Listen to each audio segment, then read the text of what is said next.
Straightening Things Out, a review by the Conventual Sisters of St. Dominic on the Mass of the Ages, Episode 2. The Mass of the Ages is the talk of the town. It's being used, as was the probable intention of its creators, not so much to enlighten about the extraordinary form of the Mass, as to steer people strongly towards that form and strongly away from the ordinary form, which is presented in the documentary as suspicious, if not criminal, in its origins, and banal, offensive, or sacrilegious in its rendition. Propaganda. It's a none too subtle propaganda film, making free use of a whole range of standard propaganda techniques: exaggeration, distortion, subjective testimony, cherry-picked data, generalizations, artificial comparisons, emotive persuasion, and popular myths.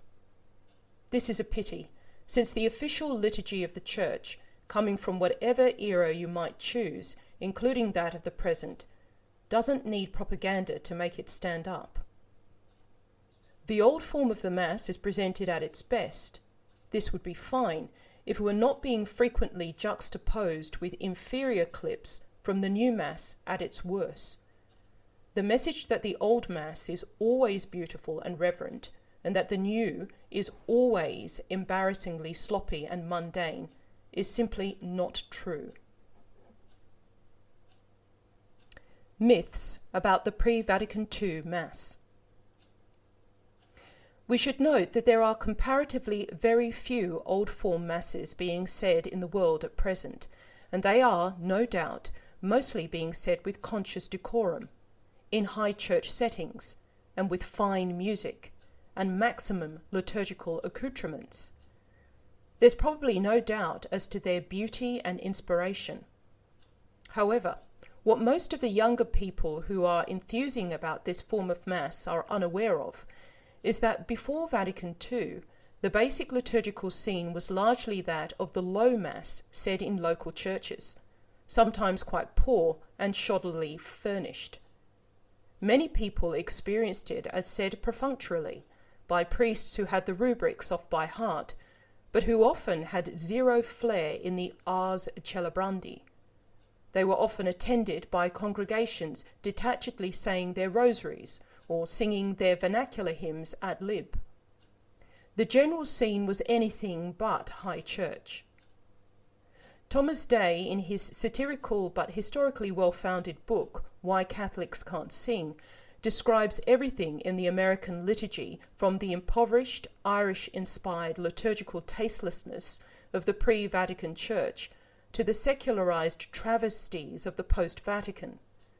It does away with the myth that the Mass in pre-Vatican times is universally akin to what we see in the Mass of the Ages. It is hard to come by live televised Masses from pre-Vatican times, but if anyone doubts that important, national public liturgies could be done badly in that era, they should look on YouTube for the Mass for the funeral of President John F. Kennedy. Coincidence equals cause. The facile connection being made in Mass of the Ages between the advent of the new form and the hugely diminished practice of the faith in recent decades is a prime example of the coincidence equals cause fallacy. The mighty irreligious and super-secularized culture that sprang up on a worldwide scale in the late 1950s and 60s and has not ceased in its ravages did not need changes in the Catholic Mass to give it birth or momentum. More plausible and more clearly evidenced is that this social upheaval impacted negatively on Catholics and their new form of Mass, so that many pastors, children of their age and intoxicated with its irreverent arrogance, simply played havoc with what the Church devised and prescribed for us in the Sacred Liturgy at Vatican II and after. The Concilium myths.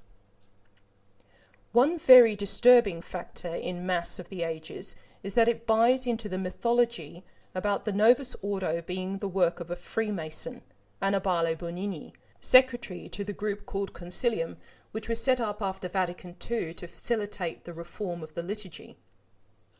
Anyone who has read Bonini's huge volume covering the official records of the processes and people involved in the work of the reform will discover that the Concilium consisted of 2 cardinal presidents, 58 members, or prelates, 154 consultors, divided into many groups, each studying and producing drafts on different aspects of the liturgy, and more than 74 advisors. The various groups of the Concilium met frequently over 4 years, consulting amongst themselves, with bishops' conferences, with the Congregation for Divine Worship, and with the Pope.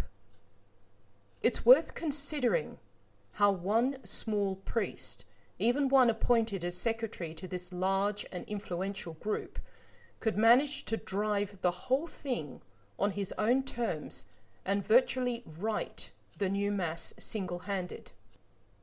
All that can be said with any certainty is that if he managed to pull off such a feat, then a lot of people in that great lineup of experts and prelates allowed it to happen.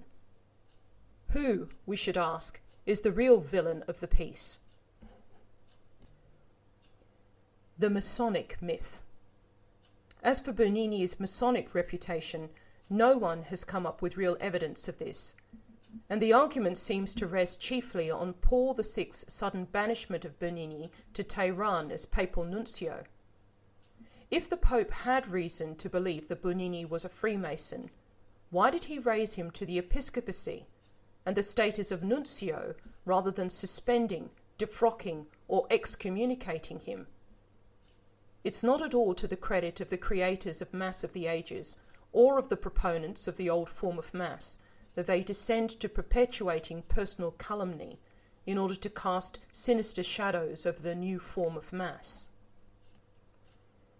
Bonini's Protestant agenda. It's even more difficult to justify as a simple mistake Mass of the Ages' dishonest quotation from an article by Bonini in L'Osservatore Romano in 1965. It's not only out of context, but distorted in the reporting. It's presented in Mass of the Ages using a rather corny Italian villain accent, with Bonini reported as saying that everything must be done to eliminate anything from the Mass and our prayer that could constitute a stumbling block for Protestants. The real context of the lines from L'Osservatore Romano is Bonini's explanation of the Church's need to modify one particular prayer in the old Good Friday liturgy, the one which speaks of Protestants as heretics and schismatics. His actual words are, quote, "The 7th prayer of the new rite for Good Friday bears the title For the Unity of Christians. No longer used is the pariah heretics and schismatics, but all brethren who believe in Christ." End quote. Bonini justifies this change as follows, quote, "How not to regret that Mother Church deigned to revoke the 7th prayer? And yet it is the love of souls and the desire to help in any way the road to union of the separated brethren, by removing every stone that could even remotely constitute an obstacle or difficulty, that has driven the Church to make even these painful sacrifices." End quote. Nothing unreasonable here. Nothing about rewriting the Mass to please the Protestants. Development of the liturgy, the tree. The issue of how the Church's liturgy grows organically is an important one, but one that seems to be invoked selectively and not always very logically in many defences of the old form of the Mass. In the Mass of the Ages, Peter Kwasniewski's use of the diagram of the tree to show the growth of the liturgical elements over the centuries and their wholesale severance under the new form of Mass is not helpful, because it's not true. The image of the denuded tree is simply not accurate. Practically all the elements shown in the old form tree are available in the new, the exceptions being prayers at the foot of the altar, Judica Me, the last gospel, and the minor orders, which are not exactly intrinsic to the liturgy, one of the levels being doorkeeper. The rest of the features are still part of the new form, sometimes modified and sometimes encouraged rather than mandated, for example, ad orientem, Latin, Gregorian chant. This all brings up the faults in the traditionalist theme about the Novus Ordo being a totally new species. This ignores the fact that liturgical features have been taken out and reinserted across the ages. For example, the Council of Trent, held between 1545 and 1563, brought in the prayers at the foot of the altar and left out the previously existing offertory procession and prayers of the faithful. And the offertory prayers of the Tridentine Mass were gleaned from different existing sources. Elements in the new form are similarly derived from historical liturgical practice. Organic growth. There's a need for some clarification here about what organic really means. Stripped down to its essentials, the Mass has necessarily been substantially the same through all the ages. See the Catechism paragraph 1346. The elements that come and go are the accidentals, based on the perceived needs of a particular age or on new historical liturgical findings. Pius V made his choices on these bases, as did Paul VI 400 years later. There are countless examples of these changes brought in across the centuries. Pope Pius XII in Mediator Dei says, quote, "It is true that the Church is a living organism, and therefore grows and develops also in her liturgical worship. It is also true that, always saving the integrity of her doctrine, she accommodates herself to the needs and conditions of the times." End quote. From Mediator Dei, number 63, from the CTS version published in 1954. He regrets that some have, of their own authority, deliberately introduced new liturgical customs and revived obsolete ones, and points out that such decisions are for the Apostolic See alone, since the whole arrangement of the Sacred Liturgy is subject to its authority. See Mediator Dei, number 64, from the same CTS version. The faulty premises on which the tree theory rests are 1. That everything added must stay, which is clearly not what has happened in liturgical history. 2. That restoration of ancient custom is not legitimate, which is what has happened in liturgical history. 3. That the substance of the Mass and its accidental elements are on a par in importance, which can't be and has never been the case in liturgical history. Slashing the Mass text. Another diagrammatic sequence in Mass of the Ages is that which shows the text of the old form of the Mass being blanked out, suggesting that the writer of the new form has almost gutted it. On viewing this, many people may be converted to the old form without realizing that, like the tree diagram, this one cancels out many elements of this Mass which are actually still there in the new form, in modified or unmodified forms. Any modifications made were in line with Vatican II's edict that the rites be simplified and that non-essential repetitions, etc., be eliminated. A particularly dishonest strategy in this sequence was the fact that it ran through twice, giving the impression of even more excisions to the old form. False ideas of Vatican II.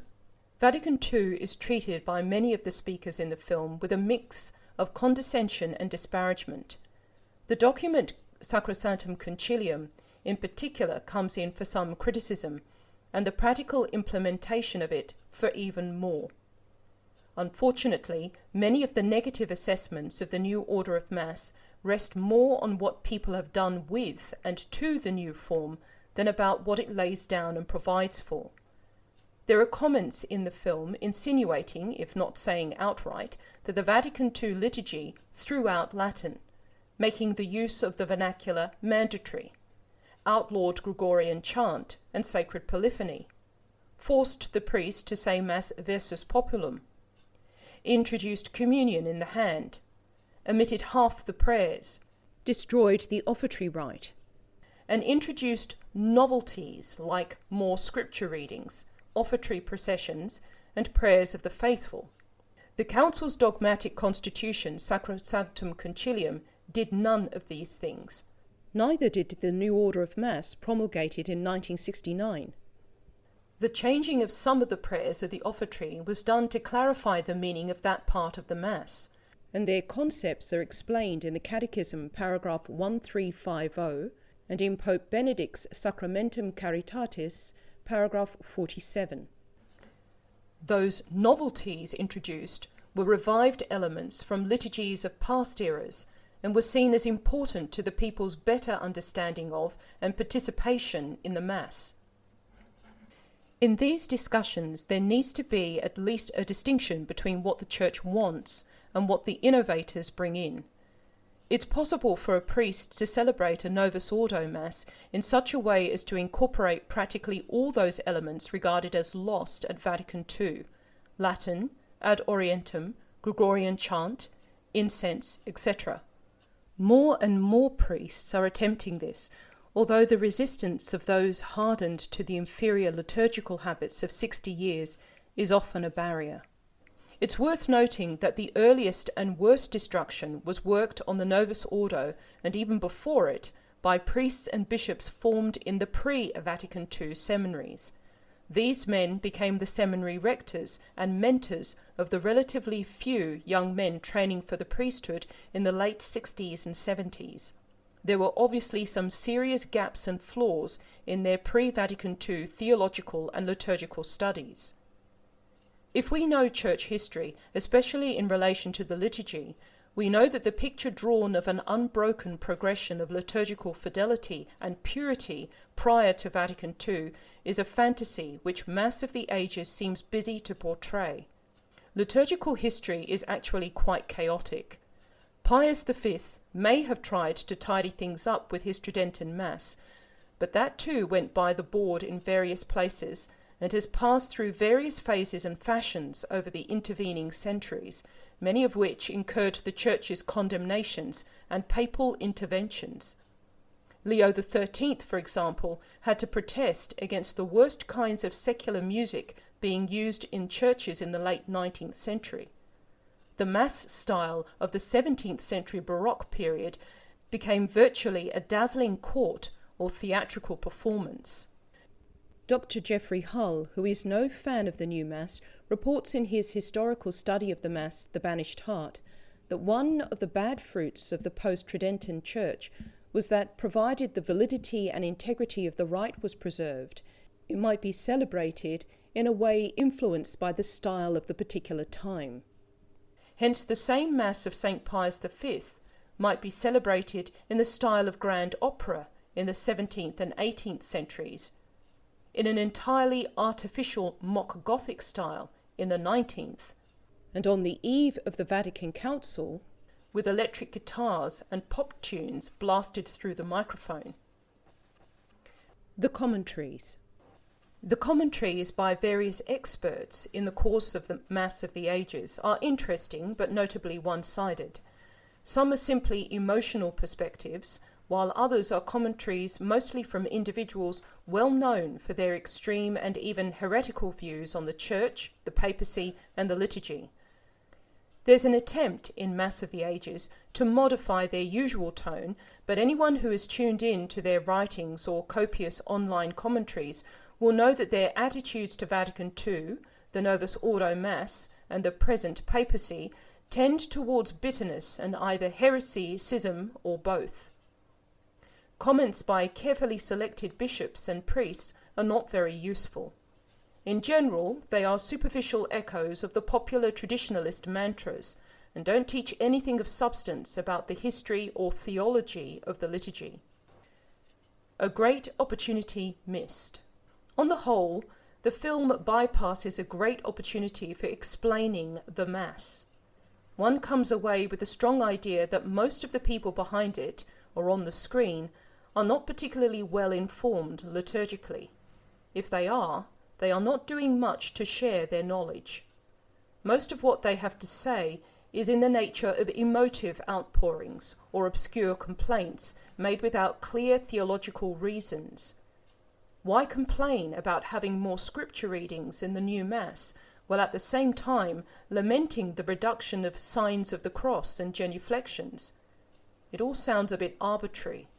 The audience would have been mightily enriched and more genuinely converted to the Church's liturgical traditions had they been given some cogent and rational explanations of its glories. The film has bypassed an opportunity to fill a very long-standing and devastating gap in the minds and hearts of Catholic people, no matter what their liturgical allegiance. The need. For decades before Vatican II, the popes and the Congregation for Rights were anxious to educate and involve everyone appropriately in the Sacred Liturgy. They supported the liturgical movement, which was initiated by certain Benedictine monasteries and liturgical scholars to do this vital work. There's not much evidence that their efforts had much widespread effect on either the people in the pews or their pastors. Vatican II brought many of their ideals to the fore in Sacrosanctum Concilium, where the conscious and actual participation in the liturgy became a major desire. But we are obviously still at the stage where most people, if they come to Mass, have very limited and at times distorted ideas as to why, no matter which form of Mass they prefer. The Congregation for Divine Worship is planning a document geared to liturgical education. It may or may not turn out to be practically helpful. It may be widely rejected or unheeded, like a lot of things coming from Rome today. But if you think about it, there is a mighty need in all of us, on whatever side of the liturgical fence we stand, to fully understand the Church's liturgy, particularly the Mass, which is the source and summit of the Christian life. If all our energies and convictions were to be directed to learning and implementing the complex and mighty doctrines about the Mass, instead of absolutizing subjectivist romantic ideals, we might have a chance of implementing Vatican II's perfectly sane and reasonable plans, fulfilling Pope Benedict's purpose in Summorum Pontificum, and ending the present futile and very damaging liturgical wars.